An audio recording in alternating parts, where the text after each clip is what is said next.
예, 매주 토요일마다 찾아옵니다. 게스트가 묻고 진행자가 답하는 시간이죠. 역시나 박정호. 오늘도 저 아나운서 오승훈이 묻고 박정호 교수님이 답하겠습니다. 안녕하세요, 교수님. 예, 예, 안녕하세요. 오늘은 이스라엘에 대해서 알아본다고 하셨어요? 예, 예. 이 시점에 이스라엘을 가는 이유는 뭘까요? 네. 저도 한참 선거 때만 되면 느껴지는 건데요. 선거 때만 되면 진짜 국가가 반으로 쪼개지는 것 같은 생각이 많이 듭니다. 갈수록 더 그렇다라는 생각도 들고요. 그죠? 예. 네. 그래서 진짜 이게 매번 민주화된 국가에선 어쩔 수 없는 홍역인 건가? 그리고 이게 앞으로 계속될 수밖에 없는 건가 하는 생각이 들면서 예. 그렇다면 가장 어떻게 보면 사회적 합의, 국민적 합의가 수월하게 달성될 것 같아 보이는 나라가 어딘가 했더니 제일 먼저 떠오른 나라가 이스라엘이었어요. 뭐 유대인 단일 민족 국가라서 그렇죠. 그 생각이 들었을까요? 종교적으로도 그렇죠. 인종적으로도 그렇죠. 또 마침 근처 국가와 적대적인 관계에 있기 때문에 국민들이 뭉치기도 쉽잖아요. 예. 그렇다면 이스라엘은 정말 내부에서 한 목소리를 통일감 있게 내고 사회적인 이슈에 대해서 이런 불협화음 없이 수월하게 합의되는가 그게 궁금해서 오늘 이스라엘도 사실은 그렇지 않다라는 말씀 하나하나 드려볼까 합니다. 청취자 여러분들도 굉장히 궁금해하실 것 같아요. 과연 유대인의 국가라고 불리는 이스라엘은 단일 대오를 유지할까? 근데 제가 지금 방금 말씀드렸지만 이스라엘은 유대인의 국가다 이렇게 얘기를 많이 하잖아요. 맞습니다. 그럼 유대인이라는 게 정확하게 어떤 의미인지 이걸 짚고 갈 필요는 있을 것 같아요. 보면은 히브리어를 사용하고 유대교를 믿는 민족 이렇게 나오거든요. 네. 딱 그러면 히브리어 사용, 유대교를 믿으면 다 유대인, 그럼 다 이스라엘 국가의 국민 이렇게 판단이 되는 걸까요? 네, 히브리어를 쓴다는 개념은 예. 민족적인 개념입니다. 우리가 누구를 어떤 민족인지 분류하는 기준 중에 하나가 언어거든요. 그러니까 유대인이라는 민족적인 개념에다가 네. 또 유대 종교를 믿어야 되니까 종교적인 개념이 같이 붙어 있는 거예요. 그래서 정말 유대인 되려면 민족과 종교가 일치해야 되는구나 이렇게 생각하기가 쉬운데요. 생각보다 그거에서 더 엄격합니다. 어떻게 엄격하냐면요. 예. 이스라엘에서 초창기에 정말 이 사람은 유대인이 맞습니다 라고 인정해 준 사람들은 네. 목의 혈통이 유대인이어야지만 유대인으로 인정해 줬어요. 그러니까 어머니가 유대인이면 유대인인 거예요. 맞습니다. 예. 어머니가 히브리어를 쓰고 유대 종교를 믿고 그런 어머니의 자손으로 태어나야지만 유대인이고, 그러면 어머니는 유대인이 아닌데 네. 아버님이 유대인인 친구도 있을 거 아니에요. 예. 그러면 이스라엘 정부에서는 초창기에는 그런 친구는 유대인 아닙니다. 이렇게 한 거고요. 또 히브리어는 안 쓰는데 유대 종교가 너무 자기가 좋아서 유대 종교로 개종한 사람도 있을 거 아니겠습니까? 예. 그런 사람도 당연히 유대인 아닙니다.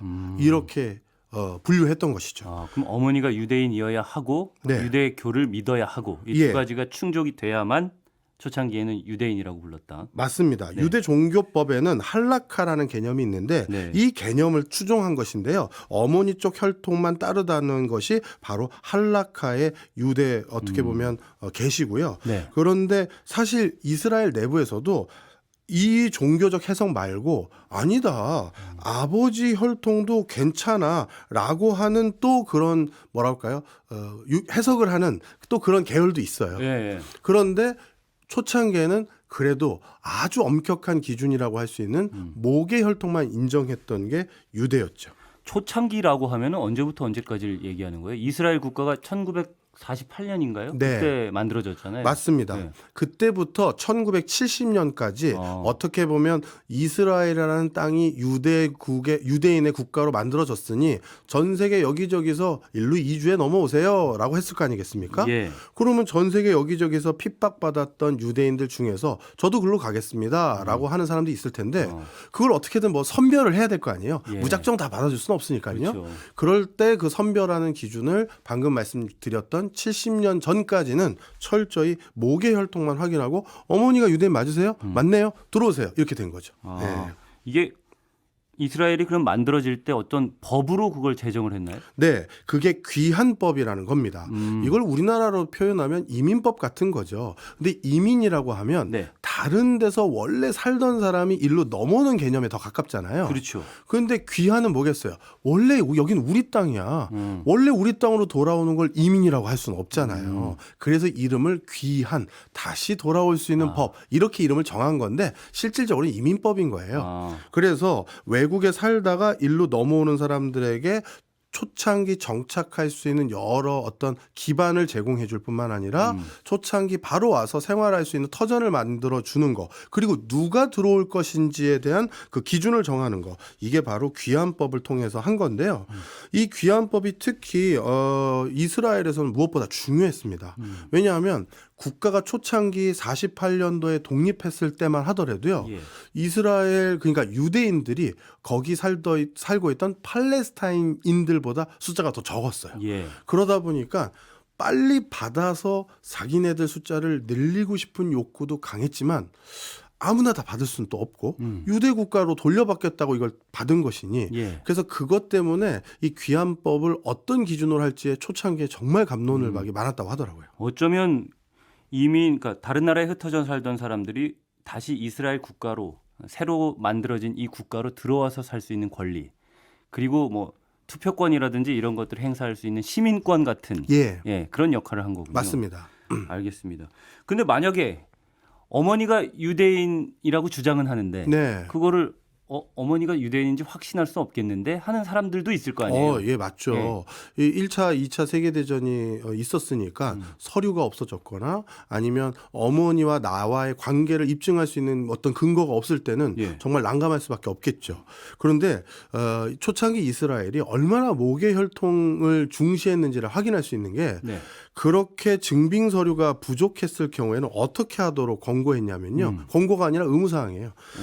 DNA 테스트를 요구했습니다. 아, 그 당시에도요. 네. 예. 귀환하려면 어머니가 유대인이라는 걸 입증하기 어려우시다고요. 그렇다면 DNA로 정확하게 미토콘드리아 DNA 테스트인데요. 네네. 이걸 하면 저는 과학은 잘 모르니까 뭐 외할머니, 어머니에서 딸로 이어지는 그 어떤 DNA를 확인할 수 있는 테스트인가 봐요.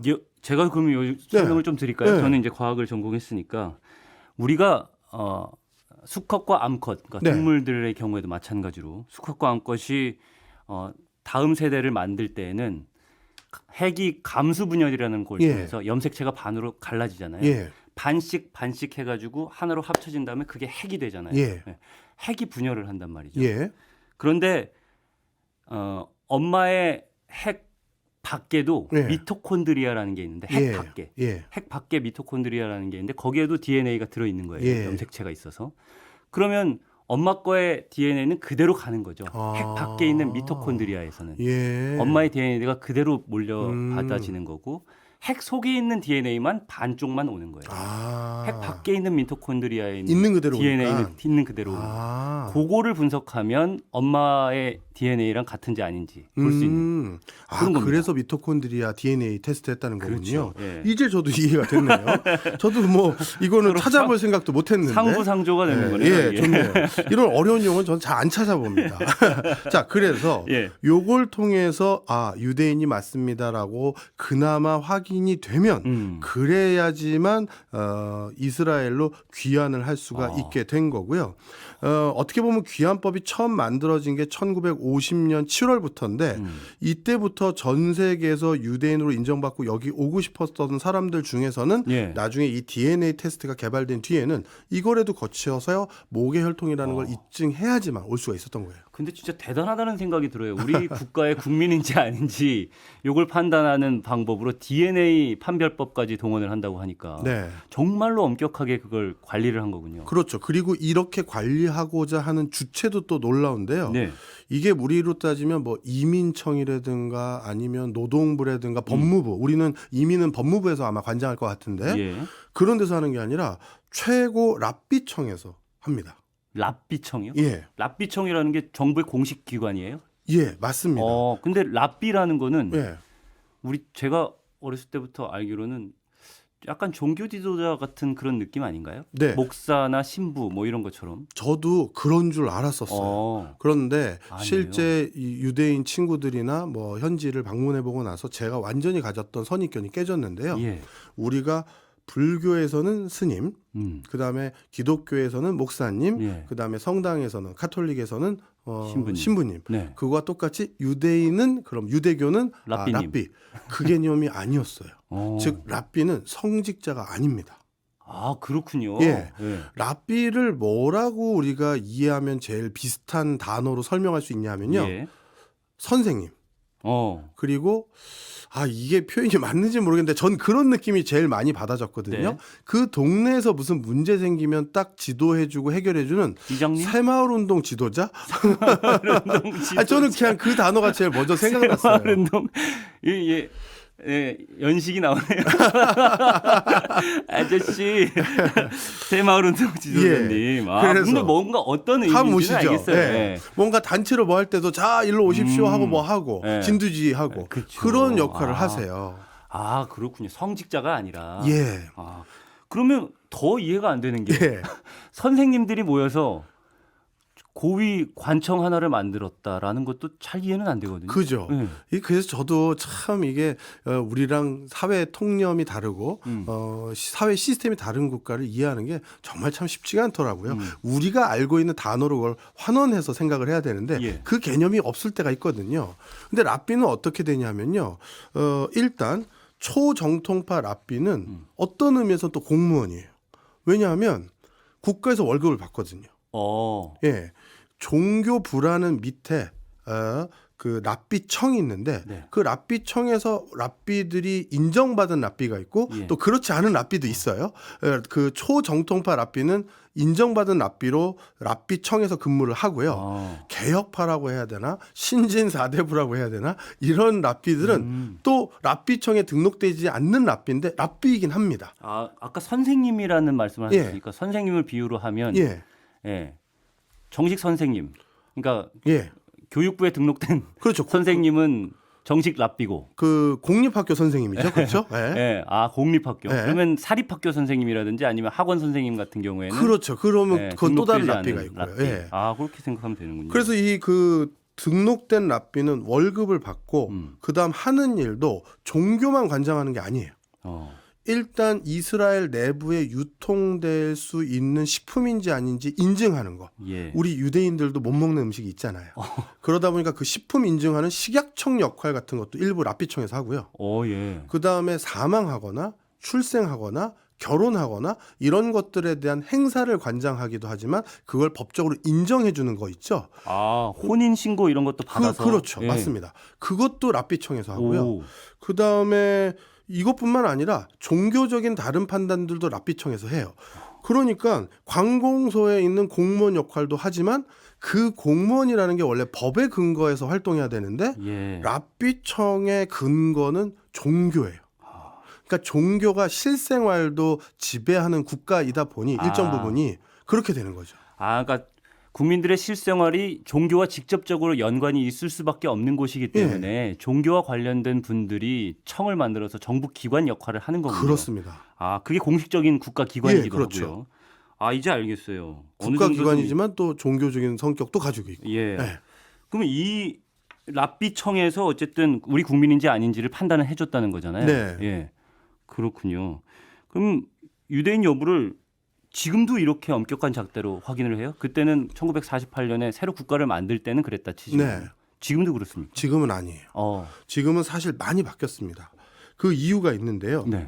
이스라엘이 중동 전쟁을 여러 번 경험하면서 도저히 안 되겠다. 우리가 국력을 더 많이 신장하기 위해서는 어쩔 수 없이 유대인들을 더 많이 귀환시켜야겠다. 이런 인식 전환이 일어나게 됩니다. 인구가 많아야 되니까 일단. 그렇죠. 그래서 인구를 급격히 늘리기 위해서 방금 말씀드렸던 귀환법을 바꾸게 되는데요. 일단 1948년도에 이스라엘을 건국했던 시점에 유대인 숫자는 이스라엘 내부의 유대인 숫자는 65만 명에서 70만 명 수준이었어요. 그런데 2022년 말 얼마가 됐냐면 700만 명이 됐거든요.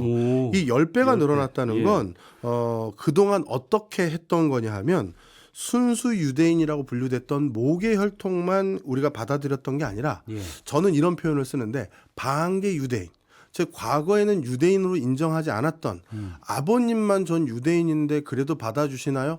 가능합니다. 받아주고 그다음에 어머님이 유대인이었는데 네. 다른 종교로 개종했어요.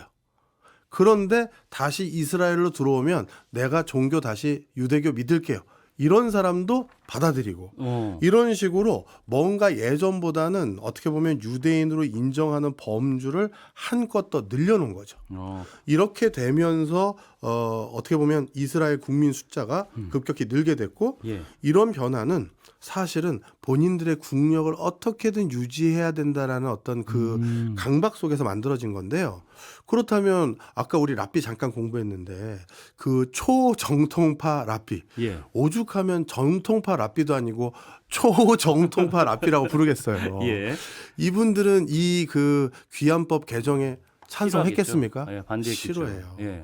그래서 이게 1970년대 이후부터 본격적으로 개정이 된 건데 그 뒤에도 이 초정통파 랍비들은 이렇게 이주해 온 유대인들은 인정을 안 해요.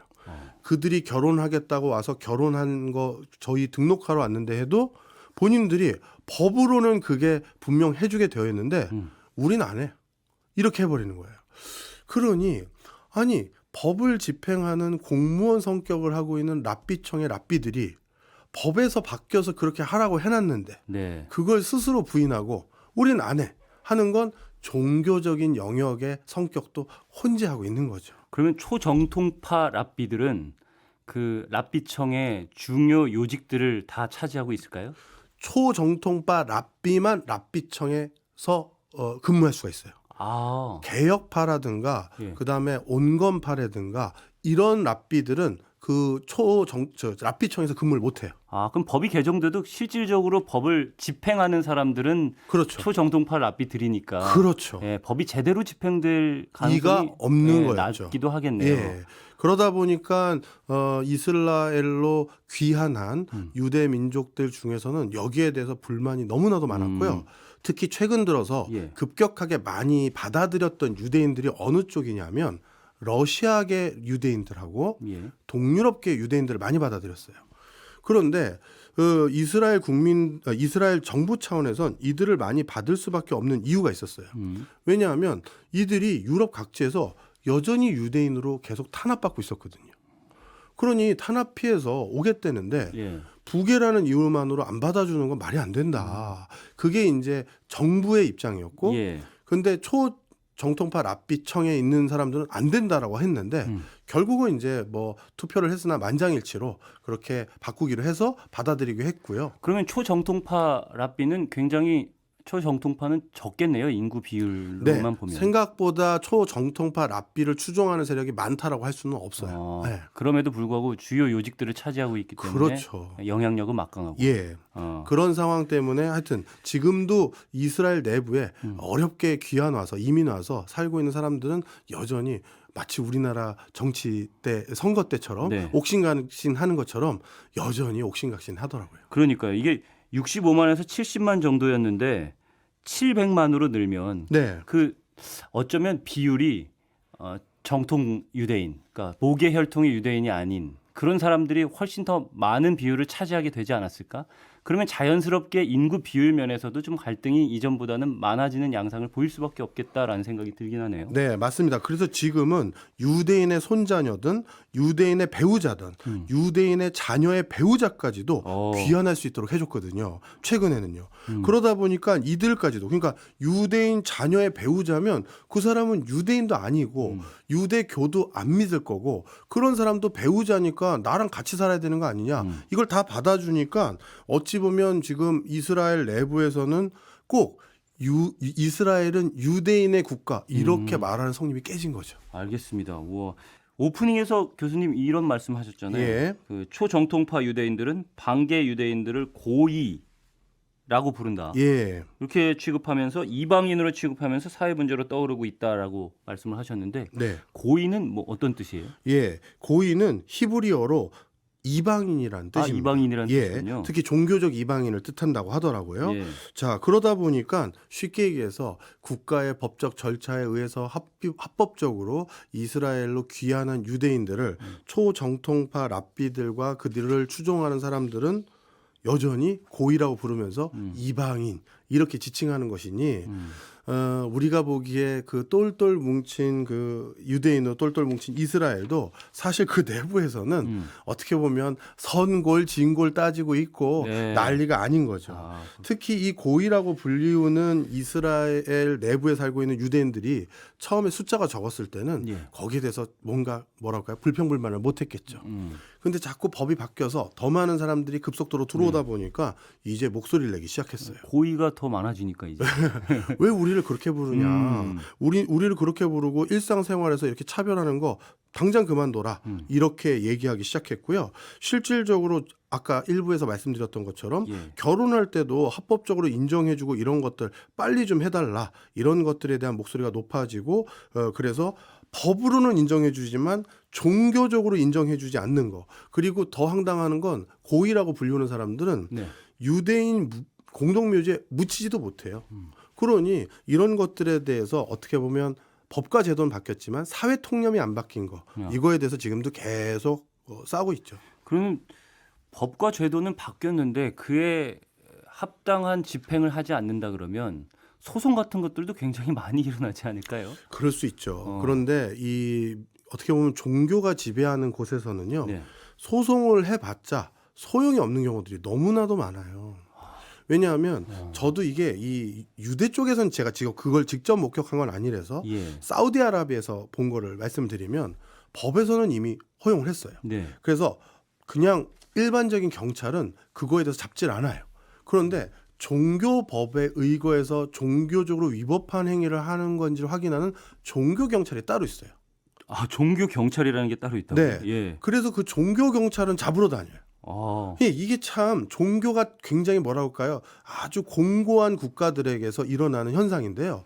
일반 법과 종교법이 공존하고 있고 그게 상충됐을 때 달리 해석하고 예. 그러다 보니까 한쪽에서는 인정하지만 한쪽에서는 인정 안 한다라고 해서 불협화음이 생기는 일들이 유대, 이슬람 뭐 그밖에 종교가 좀 강성한 국가에선 종종 목격되는 일인 것 같더라고요. 아, 그럼 이스라엘에서 요 문제는 어때요? 혼인 같은 문제. 네. 혼인 같은 것들은 제도적으로 이거를 혼인한 사람이다 아니다를 명확하게 구분 지어줘야 되는 문제잖아요. 네. 이거는 종교법이랑 실제 실상법이랑 현행법이랑 같나요? 예를 들어서 종교적으로는 인정 안 하는 혼인들도 있는데요. 예. 그런데 법적으로는 유대인이 꼭 유대인하고만 결혼해야 된다 그런 거 없거든요. 그러니까 다들 인정을 해주는 거죠. 아, 법으로는 실제 그런데. 예. 그리고 내가 유대인이 아닌 이방인 누군가와 결혼을 했는데 내가 아버지인데 네. 그런데 내 자식도 유대인이라는 그런 전통성으로 내가 키웠고 히브리어도 가리키고 예. 우리 애는 독실하다. 그런데 왜 우리 애가 나중에 유대교 묘지에 묻히질 못하는 거냐 이런 그 얘기 나올 수 있잖아요. 그렇죠. 분명 아버지로 인정도 받고 국민으로도 살고 있고 다 하지만 이런 굉장히 독특한 상황인 거죠. 아, 그렇군요. 어쩌면 종교에 의한 법이랑 실제 법이랑 충돌이 이루어지는 상황이 계속 발생하고 있는 거군요. 네. 알겠습니다. 현재는 그러면은 어떤 상황으로 좀 계속 가고 있는 거예요? 계속해서 갈등 양상은 커져가고 있는 건가요? 계속해서 갈등 양상이 무마된 건 아니다라고 보시는 게 맞을 것 같아요. 예를 들어서 네. 후천적으로 유대교로 개종한 사람들, 이런 사람들은 종교법상으로 유대인으로 간주되면서 이스라엘 국적으로 취득할 수가 있어요. 네. 후천적으로 이제 유대인으로 개종한 사람들도요. 예. 그런데 초정통파 랍비에서는 이것도 인정을 안 해주고 있는 거죠. 아, 네. 네. 그래서 여전히 이런 것들에 대해서 계속 고민을 하고 있고요. 그리고 랍비가 재판관 역할도 하거든요. 법원에서는요. 그래서 종교법원. 예. 그래서 종교법원에서 또 내려진 결정을 또 사회적으로 아예 무시를 못해요. 그러다 보니까 이 초랍비가 내린 내용에 대해서 그럼 쟤네들은 지들끼리 떠들라고 해 하면서 완전히 무시하고 또 생활할 수만은 없기 때문에 네. 그래서 자꾸 이방인으로 분류되는 반개 유대인들이 그 문제에 대해서 계속 문제의식을 제거하고 있고요. 그다음에 랍비 내부에서도 보수파 랍비, 개혁파 랍비는 왜 저들만 랍비로 인정해서 공식적으로 국가 행사를 집행할 수 있는 권한이 있고 월급 받고 우리는 왜 그런 것들을 못 누리냐 이런 어떤 뭐랄까요 울분도 있겠죠. 이런 것들이 지금 계속해서 옥신각신하면서 뭐랄까 분쟁이 있다라고 보시면 될 것 같고요. 특히 초정통파 랍비가 지금은 전체 그 이런 걸 추종하는 하레디 그룹이라고 부르는데 예. 이런 그룹이 전체 인구의 한 15%가 조금 안 돼요. 15%밖에 안 돼요. 예. 그러니 일단 뭐 전체 과반수도 아니다 보니까 그렇죠. 예. 사회적으로 이걸 어떻게든 해결하고자 하는 목소리가 지금 계속 나오고 있는 거죠. 아까 말씀하실 때 보수파와 개혁파 다 문제의식을 제기하고 있다라고 말씀을 네. 하셨는데 보수파는 사실은 전통적인 것들을 좀 옹호하는 사람들의 편이잖아요. 맞습니다. 그러면은 아까 말씀하신 초정통파를 제외하고는 네. 이 보수파까지도 어쨌든 새롭게 만들어진 제도 이쪽이 맞다라고 주장을 하고 있다는 거네요. 맞습니다. 그러면 계속해서 이전의 것을 추구하는 거는 거의 초정통파밖에 남지 않은 그런 상황인가요? 그렇죠. 그런데 그들이 주요 요직을 가지고 있기 때문에 영향력을 크게 행사한다. 네. 알겠습니다. 이야, 이게 대법원 같은 경우에 어쨌든 이런 문제가 발생할 때 소송이 오면 판단을 하잖아요. 네. 정통파 랍비와 초정통파 랍비와 다른 결정을 내리는 경우가 있었겠죠. 이게 또 제가 계속 말씀드리는 우리의 관념은 그럼 결국 야 대법원까지 갑시다. 그렇죠. 뭐 이렇게 하잖아요. 가서 거기에서마저 결론을 내렸는데. 네. 그런데 제가 아까 뭐라고 말씀드렸어요. 일반 경찰이 있고 종교 경찰이 있다. 그러면 종교 법원도 있고 그냥 일반적인 국가의 공신력이 부여된 그냥 법원도 있겠죠. 네. 그러면 최종까지 가서 물어봅시다가 두 개의 존재일 수도 있는 거잖아요. 예. 그러니까 그 두 개의 존재에서 각각 다른 해석해버리면 계속 공존할 수밖에 없는 거예요. 이스라엘 내부 상황은 어느 정도 좀 알겠어요. 이제 갈등 예. 양상이 좀 짙어지고 있는. 그런데 이스라엘 밖에서 그러면 사는 유대인들도 계속 네. 있잖아요. 그렇죠. 우리가 요즘 뉴스에서 많이 보는 미국에 있는 유대인들 같은 경우 그 사람들이 보는 이스라엘 이런 상황 어떻게 지금 보고 있다고 알려지고 있나요? 정말 중요한 얘기 해주셨어요. 네. 이스라엘 밖에 있는 유대인들 같은 경우는 예. 사실 이스라엘 내부의 유대인들에 대한 지금의 분위기 네. 여기에 대해서 절대 긍정적으로 생각하지 않습니다. 대표적으로 이 사실을 전 세계적으로 확인시켜준 이벤트라고 해야 될까요? 하나의 사건이 있었는데요. 예. 바로 나탈리 포트만이라는 영화 배우 때문입니다. 이 나탈리 포트만 레옹으로 유명한. 그렇죠. 예. 그 영화 배우는 원래 예루살렘에서 태어나서 그러니까 원래 유대인인 거죠. 예. 그런데 미국에서 성장하면서 결국 미국의 배우로 활동하고 있는 거죠. 네. 그런데 이 나탈리 포트만에게 2018년으로 기억나는데 네. 제네시스 상이라는 걸 부여하려고 했어요. 이 제네시스 상은 유대인들 중에서 문화예술 분야에서 활동한 사람들 중에 크게 기여한 사람에게 부여하는 상이에요. 누가 주는 건가요? 이스라엘 국가가 주는 그렇죠. 건가요? 그런데 나탈리 포트만이 그 상을 자기에게 주고했다고 했었을 때 네. 수상을 거부했어요. 이유가 뭐였어요? 그게 바로 이스라엘이 지금 추진하고 있는 유대 정책이나 예. 이스라엘의 대외적인 어떤 국제적인 무역, 안보 이런 것들에 대한 정책이 마음에 안 드는 거예요. 그런데 그 당시 나탈리 포트만이 제네시스 상을 거부한다고 했었을 때 네. 미국 헐리우드나 문화예술계에 있는 네. 많은 어떤 유대인들이 그거에 지지하는 발언들을 많이 했어요. 그래서 이런 것들과 관련된 통계들을 좀 살펴보면요. 네. 그게 특정 오피니언 리더들의 일부의 목소리가 아니라 미국의 퓨 리서치 센터에서 미국 내 유대인들 대상으로 조사를 해봤는데 미국 내 유대인. 네. 어떤 조사 결과가 나왔냐면 이스라엘에 문제가 생겼을 때 미국이 이스라엘을 도와줘야 됩니까? 이 질문을 한 거예요.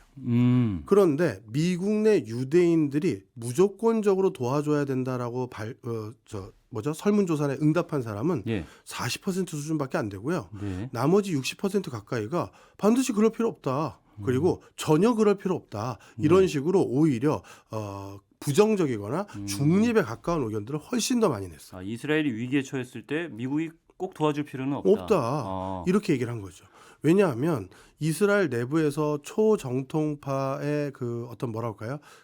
그 성향 예. 이런 것들이 이스라엘 바깥에 살고 있는 유대인들은 오히려 받아들이기가 어려운 거예요.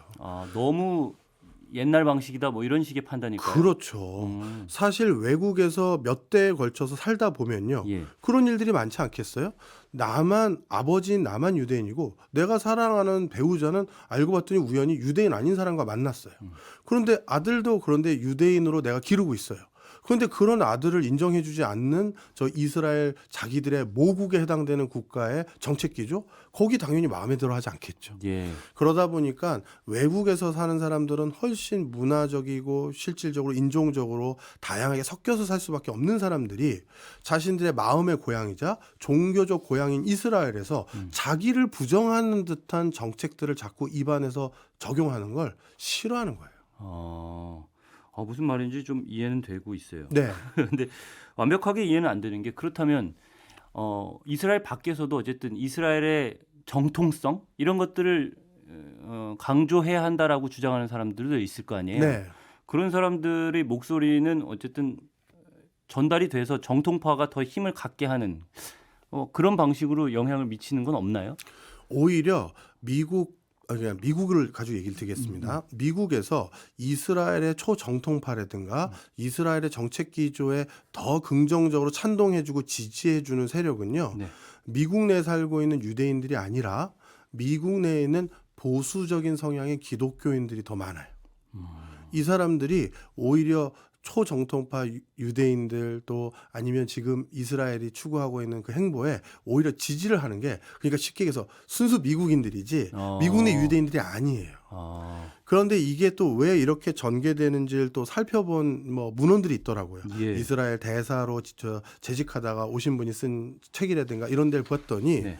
이게 이스라엘 내부에서도 그런 식으로 로비를 많이 한다고 하더라고요.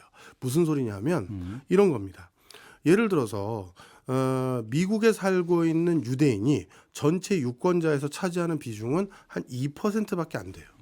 그런데 그럼 그 2% 사람들을 설득해서 네. 미국 의회에서 우리 이스라엘을 많이 도와주도록 당신들이 얘기 좀 해주십시오 해서 그게 통하겠어요? 유권자층 중에서 2%밖에 안 되는 사람들이 나한테 와가지고 자꾸 이스라엘 도와주라고 하면 그 말에 귀가 쫑긋 세워질까요? 아닌 거거든요. 네. 그런데 그걸 누가 더 잘하느냐? 이스라엘 내부에 있는 사람들이 더 잘하는 거예요.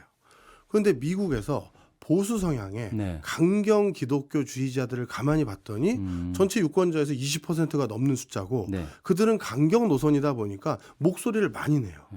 그러니 이 사람들을 설득하는 게 어떻게 보면 훨씬 더 이슬람 국가들을 탄압하고 예. 우리 유대 중심으로 정책을 피도록 유도하기 쉽겠다. 이렇게 판단한 거죠. 알겠습니다. 네. 그렇군요. 이스라엘의 경우 지금 말씀하신 이것이 우리나라에 주는 시사점은 어떤 면이 있을까요? 사회적인 어떤 뭐라고 그럴까요? 여러 이슈들을 슬기롭게 생각해내는 해결해내는 방법론을 더 많이 구축해야 될 것 같아요. 지금은 답이 뭡니까? 라고 하는 것만 우리가 찾아다니잖아요. 예. 그래서 예를 들어서요. 이민청 세워서 이민법 어떻게 할 겁니까? 이렇게 답을 자꾸 내놓으라고 하는 것도 있는데 그것도 중요하죠. 그것도 예. 중요한데 어떤 방법으로 해결해 나가는 게 사회 모두의 수용성을 높이는지를 고민해야 될 게 더 많아졌다는 건데요. 예를 들어서 설명을 드려볼게요. 예. 우리도 1980년대부터 본격적으로 조선족 분들이 한국으로 대거 이주해서 와서 살기 시작했어요. 네. 그리고 나서 이제 여기서 이제 다시 2세대가 살거나 3세대 근처까지 가신 분도 계시거든요. 그런데 이분들이 국적상으로 중국인인 경우도 있고 여러 가지가 있거든요. 그런데 이분들에게 의료보험 혜택 어떻게 할 거냐, 선거권 어떻게 할 거냐, 이런 것들에 대해서 점점 그 이슈가 뜨거워지고 있어요. 아니 그럴 수밖에 없죠. 왜 예. 저런 사람들에게도 왜 우리 의료보험 혜택을 나눠줘야 됩니까? 그렇죠. 뭐 이런 이슈들이 있을 수 있잖아요. 네. 그렇다면 점점 더 우리가 인구 소멸 상황 속에서 한국에 넘어와서 활동하는 외국인들이 많을 텐데 네. 이거 어떻게 해결할지에 대해서 지금부터 합리적이고 원활하게 해결할 수 있는 방법론을 생각해내지 못하면 네.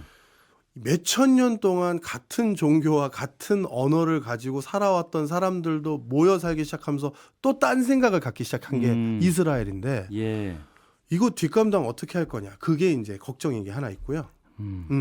그래서 지금처럼 정치적으로 분열되는 것뿐만 아니라 예. 이 안에서 또 다른 분파들이 생긴 거에 대해서 이거 어떻게 해결할지가 지금 너무 걱정인 거예요. 우리는 사실 그동안 저 어렸을 때만 해도 한민족의 국가 이렇게 얘기를 하곤 했는데 배달의 민족이라고 하면서 이제는 그렇게 표현할 수 없는 상황이 됐잖아요. 맞습니다. 예, 다민족 국가가 된 상황인데. 지방의 군 단위를 이제 들여다 보면요. 네. 어떤 군들 중에서는 인구 감소가 멈춰버린 군들이 있어요.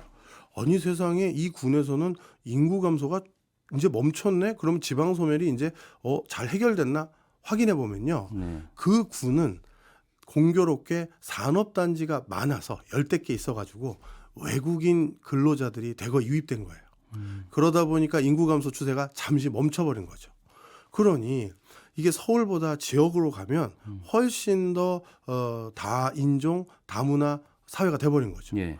그런데 우리는 서울보다는 지역이 좀 더 보수 성향이라고 해야 될까요? 전통을 좀 유지하려는 성향이 더 많을 수밖에 없지 않습니까? 그러다 보니까 이런 부분에 대한 고민들이 진짜 점점 더 많아지고 있어요. 어쩌면 토론이 필요할까요? 어떤 방법들이 필요할까요? 사회적으로 자꾸 이야기하는 방법밖에 없다라는 생각은 드는데. 두 가지입니다. 네. 저는 사실 제가 답을 가지고 감히 말씀드리려는 건 아니었고요. 네. 뭐 오늘 화두를 던지면 같이 생각해보고 댓글도 많이 남겨주셨으면 좋겠어요. 그럼 좋죠. 네. 하나는 정말 국가의 국민들이 나름대로 합의를 봐서 우리 이렇게 합시다. 네. 이것도 굉장히 민주적이고 국민들의 대표격이 합의를 본 거니까 우리도 우리를 대리해서 또는 대표해서 해준 거니까 따라갈 수밖에 없겠죠. 네. 그것도 하나 방법일 수 있어요. 그런데 제가 좀 특이한 현상도 목격되기 시작했어요. 네. 워낙 쉽게 결론 내기 어려운 난제들이 점점 많아지고 있잖아요. 네. 우리 사회에서. 그 난제들을 가끔은 직접 해결해 주셨으면 좋겠다라고 해서 우리가 세금 모아서 봉급 드리는 그 담당 부처의 관료나 아니면 관련 전문가나 아니면 사나 연구단체나 이런 곳에서 공을 다시 국민에게 넘기는 경우가 있는 것 같아요. 그럼 어떤 예를 들면 예를 어떤 들어서 예. 원자력은 더 하는 게 좋을까요? 덜 하는 아직은 이제 덜 하고 이제 그만두는 게 좋을까요? 우리 그 중요한 고민이었잖아요. 네, 여론조사 같은 걸로 넘긴다는 얘기죠. 그렇죠. 공을. 사실 원자력이라는 건 너무 고도의 과학기술 분야고 우리가 모르는 분야가 많잖아요. 예. 그러면 그걸 전문적으로 연구한 사람들에게 우리가 봉급 드리고 세금으로 그 기관들을 운영해 준 이유는 우리를 대신해서 전문성 있게 판단해 주십시오를 원하는 거잖아요. 예. 근데 본인들도 모르겠어요. 마음의 부담인 건지 답이 없는 건지 모르겠는데 그냥 넘겨버리더라고요. 저는 그게 반드시 올바른 문제 해법을 찾는 방법인지 사실 의구심이 좀 있습니다. 예, 알겠습니다.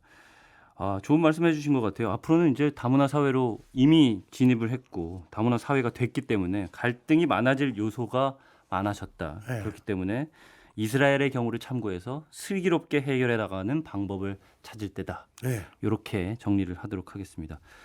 오늘 내용은 저희 손경제 홈페이지 게시판 역시나 박정호에서도 확인하실 수 있고요. 저는 오늘 시간이 다 돼서 여기서 마치도록 하겠습니다. 지금까지 오승훈이었고요. 다음 주 토요일에 저는 다시 찾아오겠습니다. 지금까지 오승원 아나운서였습니다. 고맙습니다. 감사합니다.